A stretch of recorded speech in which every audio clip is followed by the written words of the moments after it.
Your first alert weather with meteorologist Jeff Desnoyers. So Jeff, I think I got the gist of it. If you're out and about with mom today, you might be sweating a little bit. Yeah, drink some water too. Stay hydrated. Think of it as almost like a July day. Maybe not quite that hot, but still the humidity's there. You got the pop-up storms. We talk about that in the summertime all the time here, right?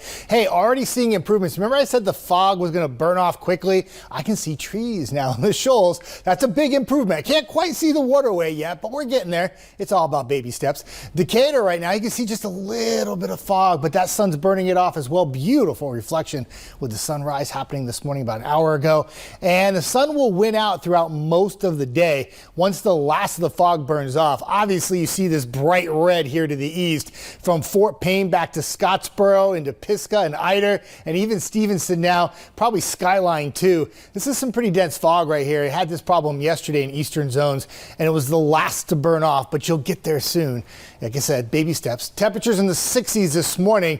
Very humid out there. Those dew points kind of just stuck in the mid 60s. It's not like to the point where it's oppressive. It can be much more humid here in the valley. We know that, but it's still a little feel of humidity through the morning that will likely increase a bit into the afternoon hours, and kind of the icky stickies will be part of the forecast for your Sunday and Mother's Day for sure. Showers and storms, a little rainmaker moving through Nashville now, but the valley is dry. And where are we going to turn our attention for our storms today? It's not to the west where it's been very active the last 3 days, but right to the north. And what it is these showers and storms are going up and over what we call a ridge, and they're trying desperately to stay together and move into the valley. They fell just a little short yesterday.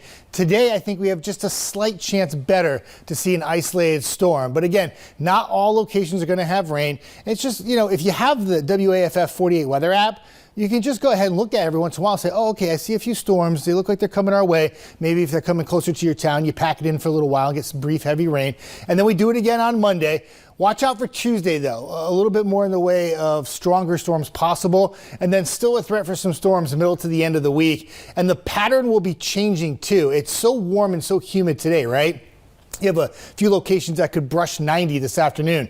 That will not be the case for the upcoming week. When I show you the 10-day, you'll see the adjustment in temperature. So hour by hour, not going to write home with how much coverage we have this afternoon, but these little cells, don't let them fool you. They'll drop some heavy rain quick, and then by evening, they dissipate fast by about 5, 6 o'clock. Then it's just a really warm evening and a warm night, and that's how you wake up Monday for the start of your work week. And then once again in the afternoon, little instability, just enough to pop and flare up a few isolated thunderstorms. Again, not widespread activity, but enough that you can get a brief downpour, pick up a little wind, and have some small hail. Again, watch out for Tuesday. The chance for not only the storms increase coverage-wise, but strength-wise too.